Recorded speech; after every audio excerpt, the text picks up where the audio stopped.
अभी मेरी जनरल बाजवा से बात हो रही थी। उन्होंने कहा कि इमरान देखें, फजल रहमान को डीजल ना कहना।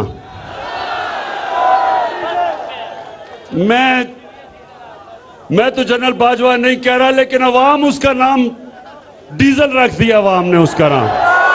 अच्छा, अब सुने देखें, अभी डीजल के ऊपर बाद में आते हैं। अभी आता हूं। सुने देखे नौजवानों, मुझे मौका नहीं मिलता आपसे हर रोज बात करने का, तो मैं इस मौके का फायदा उठाते हुए सिर्फ मैं आपको एक चीज समझाना चाहता हूं कि इंसान जब किसी के सामने झुकता है, वो अपनी इज्जत खो बैठता है, गैरत खो बैठता है। और जब एक कौम किसी के सामने झुकती है, उस कौम की कोई इज्जत नहीं करता, उस मुल्क के पासपोर्ट की कोई इज्जत नहीं करता। मेरे नबी सल्लल्लाहु अलैहि वसल्लम, और ये मैं आपको तारीख का वाकया बता रहा हूं, 628 और 629 मेरे नबी सल्लल्लाहु अलैहि वसल्लम ने दो सुपर पावर्स थी वक्त की, एक रोम की सुपर पावर और दूसरा ईरान में सुपर पावर थी। दुनिया उन दोनों सुपर पावर्स के बीच में बटी हुई थी। तो मुसलमान तो थोड़े से थे, अभी मुसलमान थोड़े थे, चंद हजार थे। तो दुनिया की तारीख के सबसे अजीम लीडर मेरे नबी सल्लल्लाहु अलैहि वसल्लम दोनों सुपर पावर्स के सरबराह को खत लिखते हैं कि मैं अल्लाह की तरफ से सच का पैगाम लेके आया हूं, अगर तुम उस पैगाम के ऊपर अमल करोगे ये तुम्हारी बेहतरी है, अगर तुम नहीं करोगे तुम्हारी तबाही है। अब नौजवानों सुनिए, वो सुपर पावर्स किधर थोड़े से मुसलमान। हमारे नबी सल्लल्लाहु अलैहि वसल्लम ने क्या पैगाम हमेशा के लिए हमें दिया कि आप थोड़े भी हो, आप कमजोर भी हो, लेकिन जब तक आप में गैरत है दुनिया आपकी इज्जत करेगी। उन्होंने दोनों सुपर पावर के सामने हाथ नहीं फैलाया इमदाद मांगने के लिए, कर्जे मांगने के लिए। उन्होंने उनको पैगाम दिया, और दुनिया की तारीख इस चीज की गवाह है कि 8-9 सालों के बीच में दोनों सुपर पावर्स मुसलमानों के सामने घुटने टेक देती हैं। ये दुनिया की तारीख में है। तो हमें अल्लाह ने हुक्म दिया कुरान में कि अपने नबी की सुन्नत पे चलो, उसके रास्ते पे चलो। तो नौजवानों, आज सबसे पहला मेरा पैगाम यह है कि सिर्फ एक खुददार कौम की दुनिया इज्जत करती है,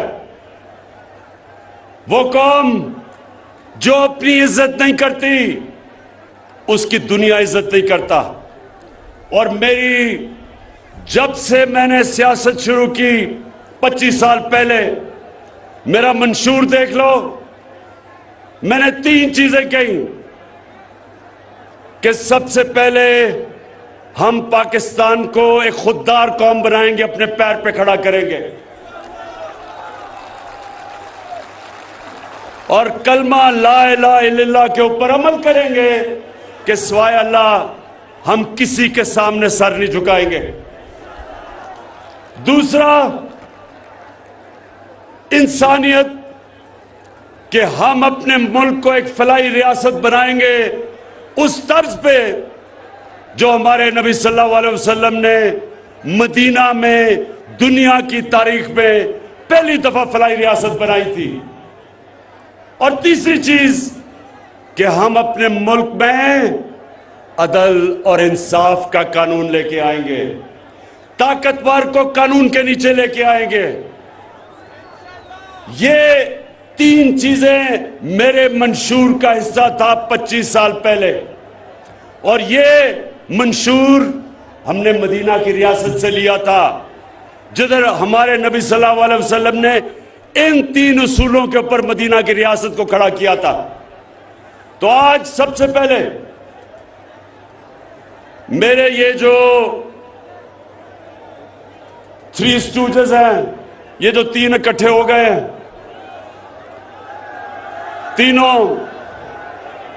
ये तीनों वो लोग हैं जो 30 साल से 35 साल से मुल्क पे हुकूमत कर रहे हैं। अगर आज हमारे हरे पासपोर्ट की दुनिया में इज्जत नहीं, इन तीनों की वजह से, क्योंकि इन्होंने हमारे मुल्क को मकरूज किया। इन्होंने जाके जो भी बड़े बड़ी पावर थी उनके सामने झुके। इनके पिछले 2008 से लेके 2018 तक 400 ड्रोन अटैक हुए पाकिस्तान में।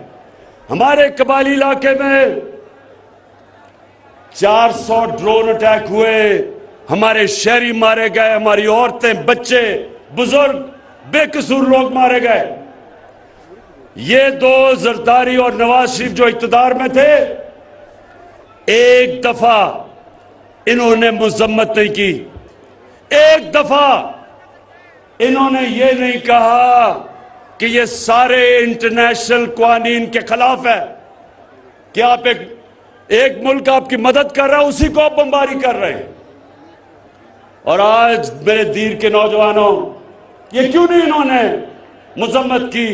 क्योंकि इनके अरबों अरबों रुपए और असासे बैरूनी मुल्कों में पड़े हुए हैं, और उनकी वजह से इन्होंने एक दफा अपने शहरियों के ऊपर जो जुल्म हो रहा था उसकी मजम्मत की।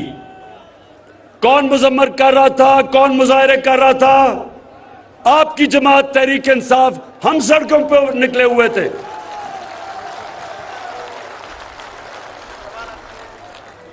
और अभी शाह महमूद कुरैशी ने बात की, हिंदुस्तान से मिसाइल आया।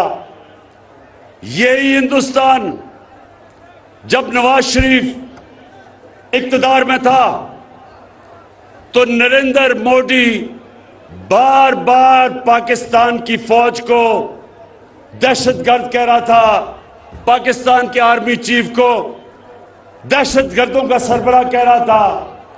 एक दफा नवाज शरीफ ने नरेंद्र मोदी के खिलाफ बात नहीं की, बल्कि उसने अपने फॉरेन ऑफिस के स्पोक्समैन को कहा कि तुमने कोई स्टेटमेंट हिंदुस्तान के खिलाफ नहीं देनी।